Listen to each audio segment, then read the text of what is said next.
আমরা প্রায় সবাই মনে করি, আরে আমি তো পিসিতে এমন কোনো কাজ করি না বা এমন কোনো সাইটে ঢুকি না, তাহলে ভাইরাস ঢুকবে কেন? কিন্তু সত্যিটা হলো ভাইরাস, স্পাইওয়্যার, মেলওয়্যার সবসময় বিভিন্ন ওয়েবসাইট থেকে আসে না, অনেক সময় আসে আমাদের নিজের ইনস্টল করা সফটওয়্যার থেকে।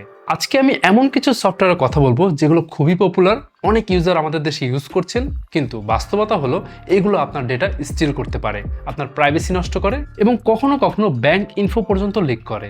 এই ভিডিওটা দেখে আপনি বুঝতে পারবেন কোন কোন সফটওয়্যার আজকে আনইনস্টল করা উচিত আর ভবিষ্যতে কোনগুলো থেকে দূরে থাকা দরকার।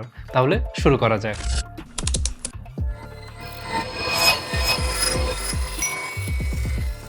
আগে একটা বিষয় ক্লিয়ার করি, আমরা জাস্ট এই ভিডিওতে ইউজার সেফটি নিয়ে কথা বলবো। তো প্রথমেই ইউটরেন্ট বা বিটটরেন্ট, অনেক পপুলার টরেন্ট সফটওয়্যার, প্রচুর পরিমাণে ইউজার আছেন এটা ইউজ করছেন। এটা বেশ লাইট, ফাস্ট আর পপুলার টরেন্ট ক্লায়েন্ট। বাট আপনি কি জানেন ইউটরেন্টে পাওয়া গেছে adware, crypto miner, background process. অনেক ভার্সনে ইউজার না জানলেও পিসি দিয়ে ক্রিপ্টো মাইনিং করা হয়েছে, এক্সট্রা সফটওয়্যার সাইলেন্টলি ইনস্টল করা হয়েছে। আমরা বলছি না যে টরেন্ট ব্যবহার করলে আপনার পিসিতে নেগেটিভ কিছু ঘটে যাবে, বাট ইউটরেন্ট ব্যবহার করা এখন রিস্ক, এটা অ্যাভয়েড করাই এখন ভালো। ওকে, এরপর সি ক্লিনার। একটা সময় সি ক্লিনার ছিল পিসি ক্লিনারের রাজা, কম বেশি সবাই ইউজ করেছি আমরা, বাট এখনো কেউ কেউ এটা কিন্তু ইউজ করে থাকেন। কিন্তু আপনি কি জানেন সি ক্লিনার একবার অফিসিয়ালি হ্যাকড হয়েছিল, lakh lakh user unknowingly infected হয়েছিল। বর্তমানে CCleaner excessive tracking, background data collection, unnecessary system access, তাই কোনো দরকার নেই সি ক্লিনার পিসিতে রাখার। এছাড়াও এটা কিন্তু রেজিস্ট্রি নিয়ে ঘাটাঘাটি করে, সিস্টেম ইনস্টেবিলিটি তৈরি করে, সো অ্যাভয়েড সি ক্লিনার। ওকে, তারপর এনিডেক্স। আচ্ছা, এনিডেক্স নিজে আসলে কোনো খারাপ সফটওয়্যার না, কিন্তু স্ক্যাম ইকোসিস্টেমের সবচেয়ে বড় ওয়েপেন। প্রথমেই দেখা যায় ফেক সাপোর্ট কল আসে, এনিডেক্স ইনস্টল করায়, স্ক্রিন প্লাস কন্ট্রোল নেওয়ার ফলে পিসি পুরোটাই হ্যাক করে ফেলতে পারে। বাংলাদেশ, ইন্ডিয়া এছাড়া ওয়ার্ল্ড ওয়াইড অনেক মানুষ কিন্তু ক্ষতিগ্রস্ত হয়েছে এই এনিডেক্সে। এর কারণটা হচ্ছে এনিডেক্সের প্রাইভেসি কন্ট্রোল সিস্টেম খুব বেশি আপডেট করা হয়নি।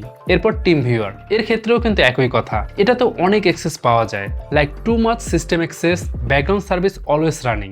স্ক্যামাররা অনেক বেশি ব্যবহার করে টিম ভিউয়ার, তাই আমরা সাজেস্ট করব এগুলো বাদ দিয়ে আপনি আলট্রা ভিউয়ার ইউজ করতে পারেন।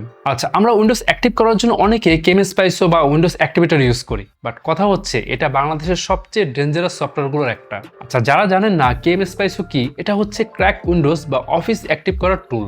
এর সমস্যা হচ্ছে 99% কেমস্পাইসোতেই ট্রোজেন, কিলগার, ব্যাকডোর থাকে। এই সফটওয়্যার কিন্তু অ্যান্টিভাইরাস অফ করে, ফায়ারওয়াল বাইপাস করে আর ফুল সিস্টেম অ্যাক্সেস নেয়, তাই এটার থেকে কিন্তু সাবধান। ওকে, আমরা মোস্ট কমনলি কিন্তু cracked Adobe software like Photoshop, Premiere Pro use করে থাকি। বাংলাদেশে এটা কিন্তু খুবই কমন, কিন্তু আপনি জানলে অবাক হবেন এগুলোর ভেতরে থাকে ম্যালওয়্যার, ক্রিপ্টো মাইনার আর স্পাইওয়্যার। ওকে, তারপর আমরা ফ্রি অ্যান্টিভাইরাসের জন্য অনেকেই কিন্তু অ্যাভাস্ট ফ্রি ভার্সন ইউজ করে থাকি, বাট আপনি জানলে অবাক হবেন যে অ্যাভাস্ট ফ্রি ভার্সন একসময় ইউজার ডেটা কালেক্ট করে সেল করেছে, আর এটা কিন্তু একদম ডকুমেন্টেড। অনেক সময় বিভিন্ন সাইটে গেলেই পপ আপ আসে, আপনাকে ফোর্স করা হয় অ্যাভাস্ট ইনস্টল করার জন্য, বাট ফ্রি অ্যান্টিভাইরাস আসলেই সেফ না। আপনার উইন্ডোজ ডিফেন্ডারই এখন অনেক সেফার, তাই অ্যাভাস্টের কোনো দরকার নেই। ওকে, আমরা অনেকেই কিন্তু ব্রাউজার টুলবার্স ইউজ করি, লাইক আক্স টুলবার, বেবিলন। এই সফটওয়্যারগুলো কিন্তু এখন অনেক রিস্কি, ব্রাউজার হাইজ্যাক করে, হোম পেজ চেঞ্জ করে, সার্চ রেজাল্ট ম্যানিপুলেট করে, আর অনেকটাই গোপনে এগুলো কিন্তু ইনস্টল হয়ে বসে থাকে, যার ফলে আমরা slow browsing, privacy loss and ad injection face করি। তারপর আমরা অনেকেই কিন্তু ফ্রি পিডিএফ কনভার্টার ইউজ করি, like free PDF to Word, free PDF unlocker, কিন্তু এই সফটওয়্যারগুলো হচ্ছে মেলওয়্যার বান্ডেল আর ব্যাকগ্রাউন্ড অ্যাডওয়্যার। এগুলো থাকলে আজকেই আনইনস্টল করুন।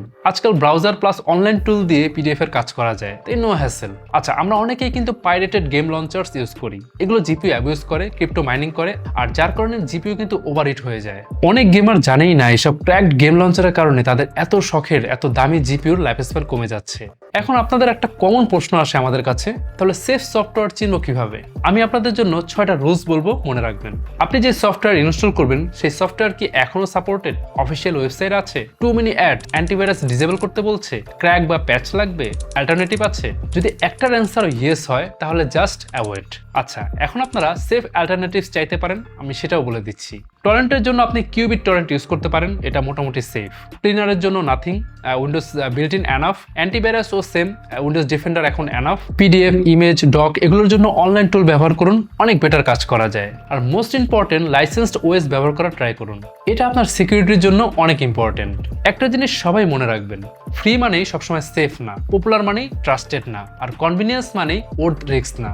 জাস্ট জেনে শুনে সফটওয়্যার ইনস্টল করবেন। তো আজ তাহলে যাচ্ছি, দেখা হয় পরে কোনো ভিডিওতে নতুন কোনো টপিকস নিয়ে। সে পর্যন্ত ভালো থাকুন, সুস্থ থাকুন।